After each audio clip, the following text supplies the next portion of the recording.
science and AI. Aerial sensors and the data that come from them supports a lot of different industries, from agriculture and mining to law enforcement, national security, and search and rescue. These funds will also help to pay for staff and students to assist with teaching and research. None of this would have been possible without the efforts of Congressman Tony Gonzales, who represents El Paso and much of West Texas in the 23rd Congressional District. The Congressman worked with us to secure funding in an appropriations bill recently signed into law. He knows full well the positive impact this research and development will have on the community. Thank you, Congressman Gonzales. We appreciate it.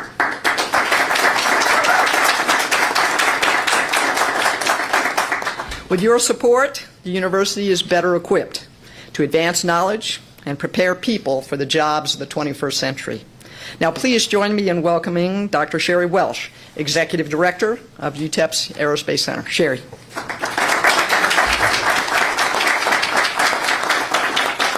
Good morning. Congressman, thank you, truly. I want to assure you that we will use this appropriation wisely and educate the workforce to advance research on unmanned aircraft systems. Thank you. UTEP has actually been engaged in drone work in a variety of ways for almost a decade now. The investment will make more possible, which we're really excited about. It is more than funding to us. It's a commitment to the future of West Texas. It further strengthens our region's role in American aerospace innovation and positions UTEP as a national leader in unmanned aircraft systems, training, applied research, and in support of operations. UTEP recently received last year FAA approval for a beyond visual line of sight waiver for our flight test range in Tornillo, Texas. This 87 square mile test site places UTEP among a very small number of universities nationwide authorized to conduct remote drone operations at this scale. That capability is rare, actually. It fundamentally expands what is possible in research, workforce training, and support of our partners. The UAS Applied Research and Training Program will provide immersive, hands-on, mission-driven training designed for real-world UAS operations. We'll ensure that our graduates are very ready for the increasing number of industries where unmanned systems are now essential tools, not only in our region, but nationwide and across the globe, as we all know. Strengthening public safety and national security, El Paso has the largest urban deployment of drone systems in the United States for fire, police, emergency management, search and rescue, homeland security, and national security.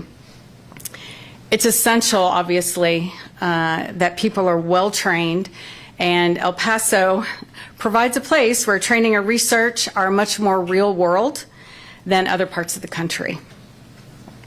Our partners, the El Paso Fire Department Special Ops Division, the El Paso Police Department, the Isleta del Sur Pueblo Fire Department, the El Paso International Airport, and Department of Aviation, all who have expressed strong support for this program, and we thank them very much for that.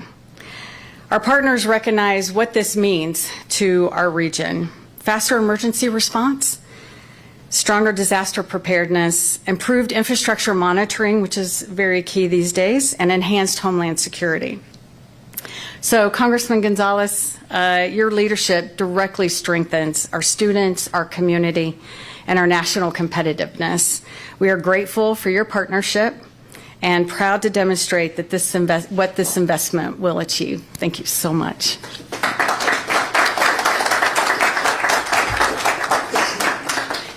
Thanks so much, Sherry, and we appreciate it and appreciate your leadership. I'd now like to welcome Congressman Tony Gonzales to the podium. The Congressman has served in the U.S. House for 3 terms now, where he represents the largest border district in the nation and sits on the Appropriations and Homeland Security Committees. He's a military veteran, the wrong service, but he is a veteran. Congressman Gonzales rose to the Navy's highest rank of Master Chief Petty Officer over his 20 years of service. His duty included combat operations in Iraq and Afghanistan and security operations in Asia.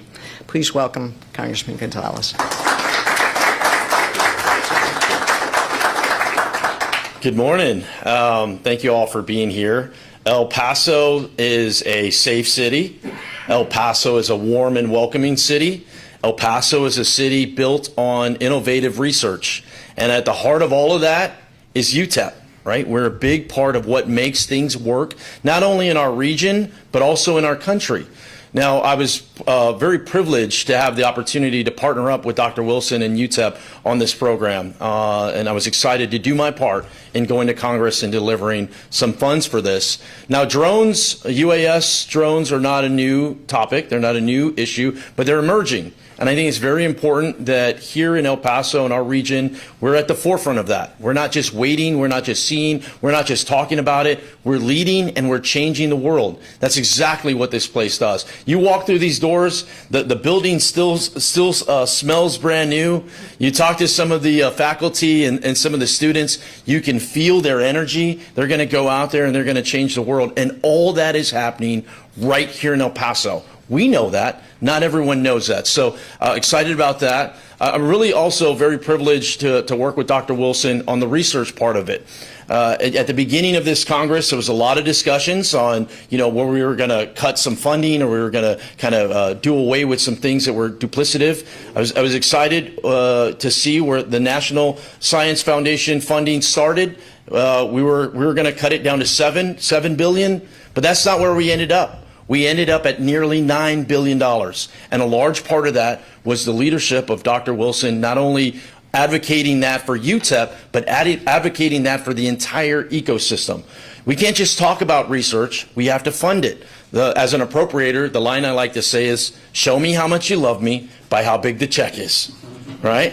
Because you cannot just talk about doing things. You need the resources to go out there and arm our students, arm our faculty to do that. It's not just about science, though. It's also about healthcare. NIH, National Institute of Health. We were talking about having a big cut to them early on in the process. And this is all part of our process, all part of our system. Is the Appropriations Committee should have these discussions. You should work through it all. But it's important for us to know where we ended up, where things finalized, where they got signed into law, and what is actually real. What's real is NIH ended out with over $400 million more than where we started. Their annual budget is over $48 billion.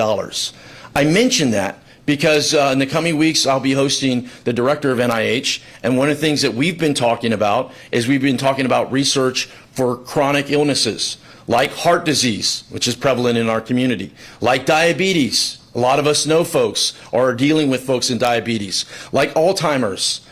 There are so many valuable things that are happening. So when I think of research, when I think of UTEP, sure, I think of us sending rockets to space with Blue Origin and others, and I think of our engineers all over the world. But I think of all the other research as well. I'll close with this. It was easy for me to say yes to UTEP because my mother is a UTEP grad. Right? So, and my mother lives with me, so I got to make sure she's happy. All right. Thank you, everybody, for having me. Thank you, Congressman, and thank you for everything, and thank you for your partnership. And maybe we'd be happy to answer a few questions here if there are some, or call it a morning. Any questions from the media? So we'll take a few minutes afterwards. Okay. I think just answer it now would probably be the best. Any questions? What is it's like before you all have had your coffee too? Is that the deal? I guess, can you go a little bit more into what the teaching aspect of this may entail? Do you want to do that? I will. Yes. So the teaching portion of this could and can be anything from things that we already do to new things that we'll do, but it includes teaching soldiers and students and startup companies who have come to us, teaching them how to build drones in the classroom, actually teaching them how to fly their drones and get their Part 107 certification. So there are a lot of teaching aspects related to this, as well as the research, design, and then also performance. It's easy enough to learn how to fly a drone, but then you also need to be able to understand how to analyze its performance. And it's a lot more involved than you think. So hopefully that answers your question. Great. A follow-up to that is just, there was a mention of how this could impact other areas, not just, drone research specifically. Can you kind of maybe talk a little bit more about that? How it can impact other areas?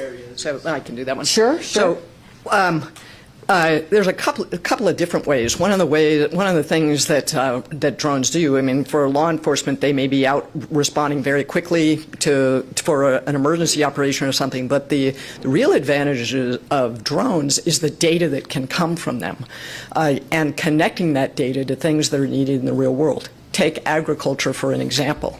If you can use the sensors off of a drone to tell how moist the soil is, you can then decide how much water you need to use meter by meter. And the same with pesticides or other things. So there are ways to use those drones and the data that come off them in all kinds of industries. And then you apply to that data, and we have an AI institute here. So you apply to that data new tools to be able to very quickly improve what all kinds of industries are able to do. So I think this is exciting not only for what we're doing with the drones, but what we're going to do with all kinds of other areas in data science, electrical engineering, AI, and so forth. Sir. One of the areas you discussed just now was national security. How will this program work with the Department of Homeland Security and the Department of Defense? Do you want to say anything about it? Yeah, I sit on the Homeland Security Committee on the authorization side and the appropriations side. This program is very vital to lots of different areas. It interweaves in both Department of War and Department of Homeland Security, and UTEP is at the center of this. So as things evolve, as things change, UTEP is going to be a big part of it. Countering drones is not a new concept. We're seeing the world change. We're seeing the world change in Ukraine. You're seeing the world change across the globe, and it's already here. I mean, you're seeing Amazon packages being delivered via drones. This is the world that we're living in now. Our children will be living in every day, and we need to have the proper research behind it as things evolve. UTEP is going to be at the center part of it. I'd also say this too, and Dr. Wilson mentioned this, there are lots of other opportunities within the national security space for UTEP to get involved. As a member of Congress, I get 15 community projects a year to lend a hand with federal resources, and I'm committing one of those projects for this upcoming year with UTEP. Now, Dr. Wilson and I will walk through what exactly that looks like, what that funding is about. But once again, it can't just be us waiting and hoping for things to happen. There have to be partners that come alongside and bring it. Part of those partners are federal partners that bring real dollars, and it's easy to invest in an institution like UTEP that is delivering over and over again. Let me also just, you can't live in El Paso this week and not maybe make a comment on this, and I'll say something both as the president here, but UTEP has been involved with drone detection and counter-drone technology for some time, as Dr. Welsh mentioned, and I just wanted to thank the local leaders and law enforcement who were communicating with UTEP very early Wednesday morning with emergency management and with our local law enforcement partners this week. The problem earlier this week was not a teaching problem or a technical problem, which is where UTEP does things and where we'll continue to do things in research and teaching. The problem was a communication and coordination problem between 3 federal agencies and between the federal government and the local government. That needs to change and get fixed, and it affected it certainly affected all of us here in El Paso, and I wanted to thank not only our congressional delegation for getting involved, and also our local leadership for their working with our law enforcement and emergency management in the wee hours of the morning to try to get information for all of us to figure out what was going on and then to deal with it. So I really appreciate the local leadership of the community. Congressman, would you like to give any update on Wednesday? Yeah, I will. So one, we all woke up to this in a little bit of a state of what is happening. And the way I like to frame it is welcome to, it was Wednesday, so welcome to Wednesday living on the frontera, right? It's just there's always something, and a lot of people talk about us, but we live here, we work here, we operate here. And so I got a message at 1 a.m. in the morning that this was happening. Now, for me, I represent a district that's 2/3 of the Texas-Mexico border, and this actually happened a couple of months ago in Hudspeth County, where at that time I got a message that airspace was going to be closed for a long period of time. So I'd already kind of walked through this drill of trying to figure out what was the ground truth, what was happening, what's reasoning, of course, with keeping safety in mind, but also, you know, this impacts our economy. This impacts just people are anxious. They don't know what's happening. There's a lot of unknown, and when you have a lot of unknown, nothing good comes from that. And so we work with the various different agencies. I was at the White House on Wednesday. I spoke with with various different secretaries, all the different agencies, and what was happening. And the bottom line is this needs to get better. This being, if there's any kind of collaboration amongst federal agencies, there needs to be a more streamlined process, a more transparent process, and the local municipalities need to be included in that. You shouldn't wake up to a text that go, my flight is canceled.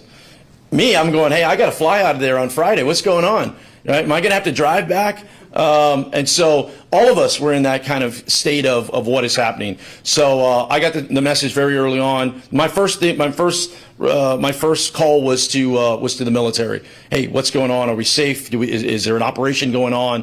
And I have regular calls like this, so this was very unexpected. It wasn't planned or anything like that.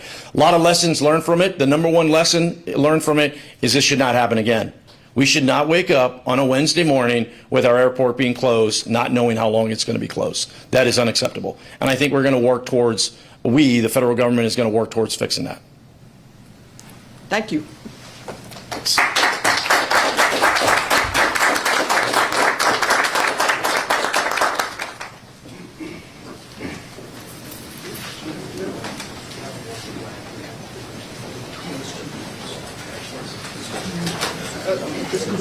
Yeah, you too.